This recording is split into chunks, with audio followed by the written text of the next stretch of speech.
This is the time when we discuss life. We discuss time. We bond together like the beads of a bracelet, pondering what is and what is not in the cosmic science of astrology, drowning ourselves into the depths of our inner being.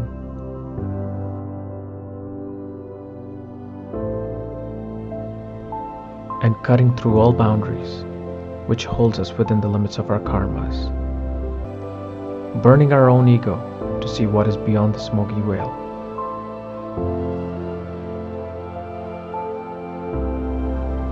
Welcome to Astrophilosophy Hour. So, ladies and gentlemen, welcome to our episode of Astrophilosophy Hour. And in this week of Astrophilosophy Hour, I wanted to discuss, or not just discuss, actually I can't discuss, because this is a one-sided thing right now. But I wanted to kind of share my input into your destiny.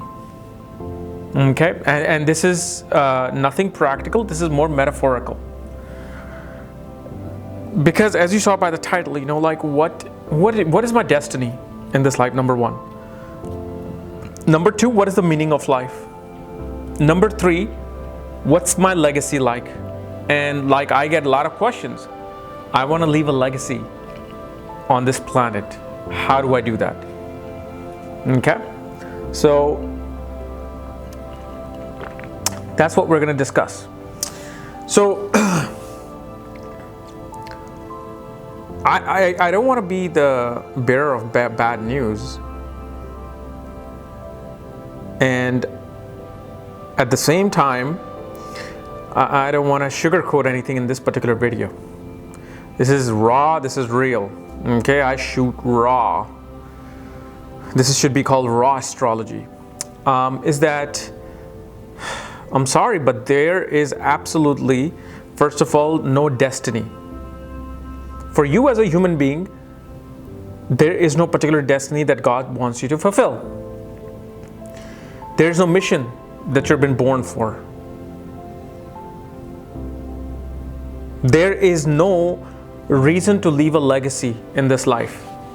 Because first of all, let's just say I have had 10 lifetimes, okay? Let's say perhaps I was one of the people who was the architect of building the pyramid. Imagine that, like me, I'm just throwing it out there. I'm one of the people who are the architects of the pyramid. I'm the one who suggested, Amun-Ra, hey man, you gotta build this pyramid who should be connected to the stars. And astronomically, it's gonna energize something on this land, right? I could have done that. And Amun-Ra would be like, yes. Whomever the pharaoh was, whomever was in charge at the time, like, yes, let's do that. Thank you, whatever my Egyptian name would be at that time. And here today, I'm here trying to do something else. I'm trying to make astrology videos. I've written books on astrology. I have made movies on astrology. However, I couldn't give a rat's ass what I did with the pyramid, or what I may have done with some bridge somewhere. How I might have actually been responsible 200 years ago of bringing peace onto the planet. I couldn't care. Why? Because I'm not aware of it. I don't remember it. Neither will I, even if I found out, I wouldn't care for it. So when you say I want to leave a legacy, what you are particularly thinking is that once I'm gone, I'm actually going to remember exactly what my life was, who I was, what I did, who my mother was, who the people were, who my followers were, and here I am, I built this thing, and now let me sit back in heaven and look at the legacy that I've left. Yes, nice. And that's the impression we have about legacies, that we're going to be remembered after we're gone, and we're going to be aware of the fact that we are being remembered, but we're not. Once the soul exits, see, here's the thing. These are words of my guru, okay? And I'm hoping to meet this guru of mine. Probably this year. I really do. I'm very, very much connected to this person. No, it's not Sadhguru. It's not him. It's someone completely different. I just don't want to say their name, because as soon as I say their name, people will be like, oh, he's a fake. Oh, he did this. Oh, that. No. He's actually very rarely known, especially online. He's very rarely known. Luckily, I just kind of found out about him last year. But in any case, do you know your soul actually does not want you to accomplish anything? Your soul is this energy within you, this frequency within you, that as much as we are all trying to know who we are as a soul, the way the soul teaches you how to know itself is by letting go of all desires. Once you have let go of all desires, once you have let go of all the impression that you have of this world, that's when you realize, oh, this is who I am. This is the soul. This is me. This is what I call me. Right now, soul is absolutely frustrated with each and every one of us. 99.9% of us. It's frustrated, it's angry, it's laughing. It absolutely is thinking of us as complete morons when we try to find ourselves through our relationships, our material things, our thoughts, our goals, our mission, our destiny. Now, obviously, in astrology, you have a destiny point. You have purpose of birth. You have all kinds of karmas that you must accomplish. Okay? However, if you were to understand the theory of karma, first of all, there could be like 10 this fat books written on karma. It's so hard to explain, but let me tell you something about karma. While we are repaying our karmas from past lives, we are building new karmas in this life. Right? I'm paying some karma off, perhaps with my parents, my siblings, my wife, my children, my friends. All the exes I've made paid karmas with. But what we forget to realize that the action that we took in this life are again being recorded for future correction, for future lessons. So what does that tell you about life? Life is nothing but a recycling bin. Life is nothing but a recycling bin. Life is nothing but Punarvasu. Punarvasu is exactly who we are. If you ask me, Punarvasu, Chitra, and Mula, 3 nakshatras that can really tell you who you are. In general, as human beings. So first of all, what then happens when you know that this is a recycling bin? Well, that's when you're asking the real question. Not who am I, what my career needs to be, who am I going to marry. These are all things made by society. These are all the things that that has been passed down through the cultural DNA of our fathers, forefathers. You know, that okay, you have to get married, or you have to have a career, you have to find fame, you have to find money. But who are you truly? Who are you truly? So once you ask this question, okay, well, now what? That's when you're starting to see a little bit of a light. And that is that your job is not to pay back any past life karmas, number one. Your job is not to accumulate new karmas in this life. However, you will accumulate it because you're here. So you're going to accumulate it. Your main job is how to exit the cycle of death and rebirth. That is only destiny that everyone has. Some realize it, most don't. Most are trapped in it. And then you ask these questions that, okay, well, if you're not reborn, how will we know if there's another life on this universe? How will we know who is God? How will we know if there's something known as multiverse, and what is in black hole? Can we do time travel? And people, or we as dumb souls, don't realize that once you have exited the cycle of death and rebirth, every single information is just comes to you in a blast, and you know everything.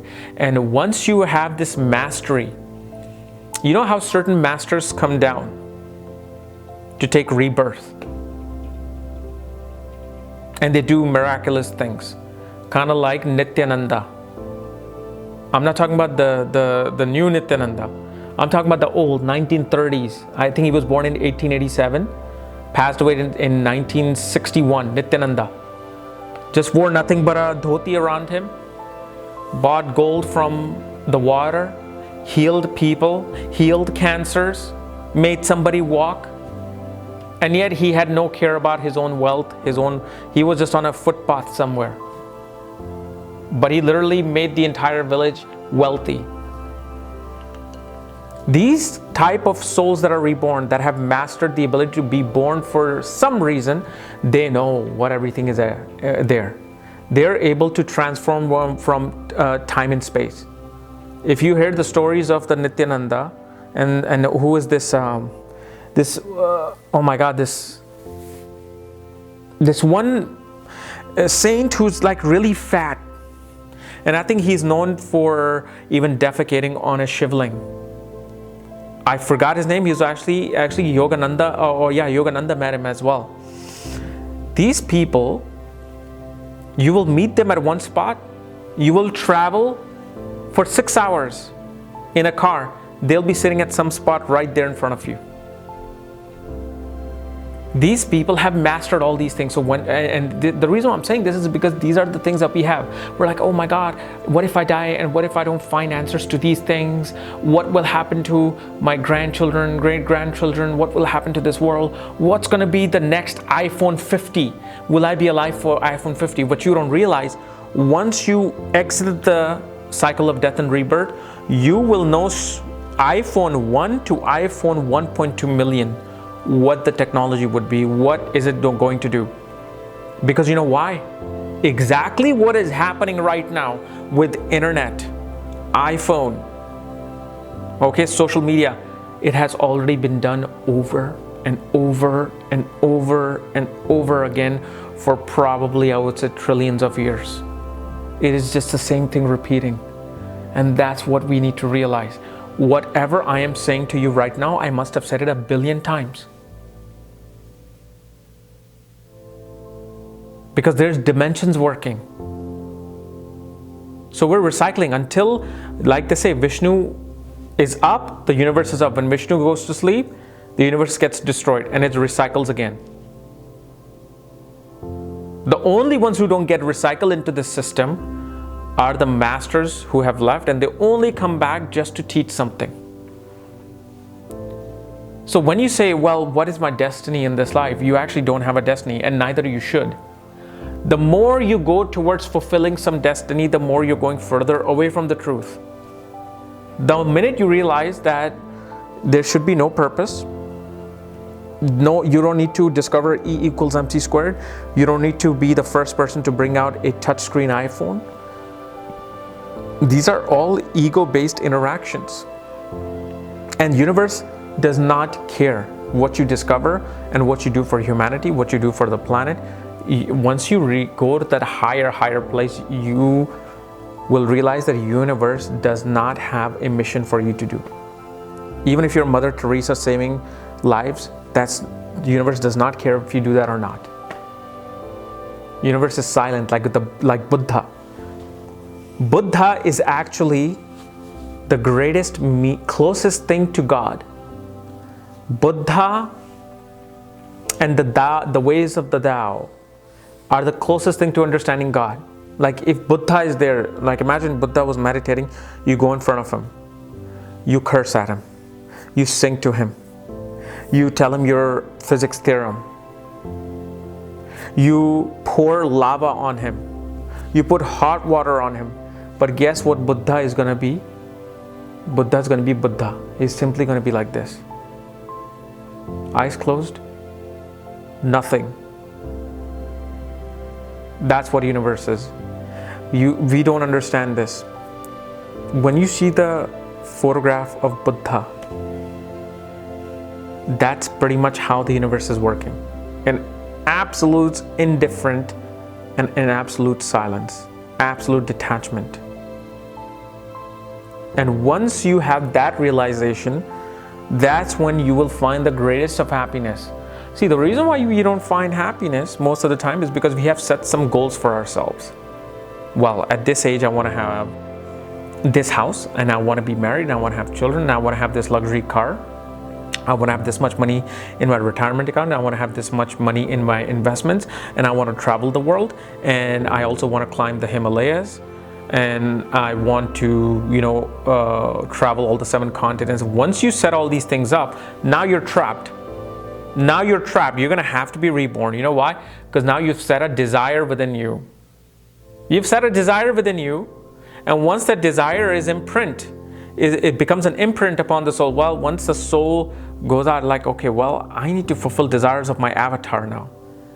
Otherwise, he's gonna bug me, or she's gonna bug me, and it's not gonna let me be in peace. So, well, fine, I'll get reborn again so they can fulfill this thing. But the minute you have no desires, and there's a difference between having no desire versus being depressed and no motivation. 2 different things. We put everything in the same context. Like, okay, if this person has no motivation, they don't want to become rich, they don't want to accomplish any goals, they don't want to attain any wealth, attain any fame, man, this person is the waste. They don't want to do anything in life. That's the label that person will get. Why? Because we see people who goes through, let's say, mental depression from marriage, from breakup, and they don't want to do anything. Then that's when we say that, my God, come on, you got to do something. You got to go out and do, get out of this depression. But we look at that thing exactly the same way as the other one. Or we look at it even a lower thing. We think of somebody being depressed as more of a temporary thing. Oh, they went through a breakup. They'll come out of it. It's okay. Go on your travel. But when we see somebody who's sitting on a footpath, doesn't care, doesn't want to eat, doesn't want to do anything, doesn't care if you're the biggest celebrity in the world, doesn't care if you're another homeless just like this person, we think of that person as just like a waste of life. And that's the problem. That waste of life is the life. We are the 99%, the waste, who are trapped into this shithole, trapped into this storm of shit, and the wind is blowing everywhere, no matter where we go, and you're just getting splattered by it.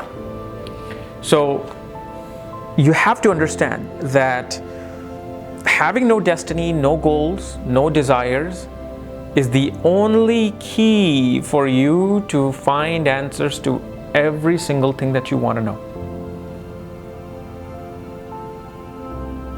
Otherwise, every other task that we're doing, whether we're going to our job tomorrow, we're trying to impress some girl, we're trying to impress some guy, we're trying to find fame amongst people, all of these things are just pretty much very nonsensical. There are people who go through boredom. Okay? There are 2 types of boredom. One is that a person has no clue about even the part that they want to know themselves, but at the same time they just don't want to do anything. They really just don't have any clue. But then there's a boredom where you have achieved things, where you are wanting to do things, but yet you're feeling like, why am I doing this? What in the world is the reason behind it? When things no longer excite you, when buying some new item doesn't excite you, when going to some party no longer excites you, when getting some promotion doesn't excite you, that's one of the symptoms that, okay, now you're really trying to wake up from this dream that you have in this ocean. So my thought process has become Buddha,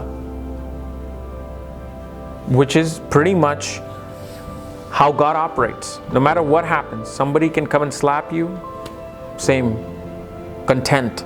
See, Buddha is content. You can put a knife on Buddha's throat, you can put a gun at Buddha's head, will be content. Whether you kill him, whether you don't kill him, whether you curse at him, whether you throw spices at him, whatever you can think of, Buddha is just going to be Buddha. And that is the God realization. Because the peace, the heavenly experience that Buddha is having within himself,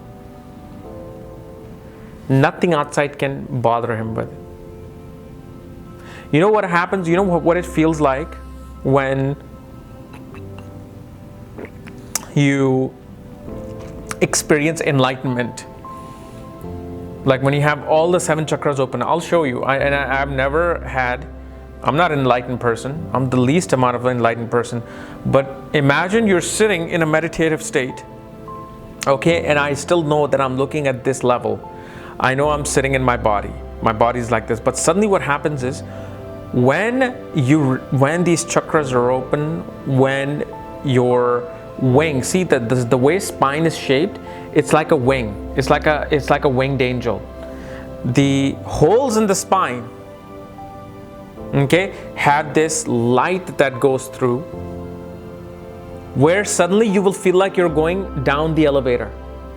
So if I'm sitting in a meditative state and I'm sitting in front of a guru say, okay, you're about to experience enlightenment. All right, I'm ready. What's going to happen is, even though I'm here, I'm going to feel like I'm not going down. Like I'm going to be sinking in my body, and I'm going to be inside my body. Just imagine like a blown up 300 feet statue of me, and I'm at the eye level, and now I'm going down on an elevator. Down, and I've left the eye part. Now I'm leaving the lips, now I'm leaving the chin, now I'm leaving the chest of this body, and I'm going sinking down, down, down, down. Now I'm hearing everything. Everybody, music is playing, but I'm down. I'm going down into some deep darkness. And I'm seeing things that I've never seen before. That's what it is. That's exactly how you feel. That's exactly when a person has experienced it, and when they go into their meditation, that's their 5-star hotel. That's their Vegas. That's their Hollywood red carpet entrance. Because when they're in that state, they leave the body like an elevator. They go down, and then as soon as they go down, below where the anal part is, they release themselves from there, and now suddenly they're in this universe. They are amongst the stars and galaxy, and they're seeing things being born, seeing things die, and what is there? That's where they're finding the truth. That's what the experience of life is. This is simply just a recycling bin. So you can keep doing everything that you want to do, and you'll keep coming back because you're going to keep making new desires. And once the universe is destroyed and reborn again, same thing will happen. I'm going to come back again in the same phase, or the 10,000 bodies that have taken place to be reborn. The only ones who will not come are the masters, and they will only come because of the fact they just want to come and just take birth to help the souls who are sleeping. That's it. So Yogananda, all the gurus that you can think of, will constantly keep taking birth just because they want to come and help. Sometimes they won't. Sometimes some other guru might come. So become that master controller, not the one who's being controlled. Okay, so just wanted to share this thought process with you guys, and to have you also think, to take part into thinking. So tomorrow morning when you wake up, just think about what is destiny, what is the purpose of birth, and does it really matter if you make any change in this world or not? Okay, so anyways, let me know your thoughts. You don't have to agree with me at all. That's the whole part of this video. I like to see other thoughts process. I like to see contrary analysis. So that's where I stand. Okay, so we will see you tomorrow with some new video. Bye bye.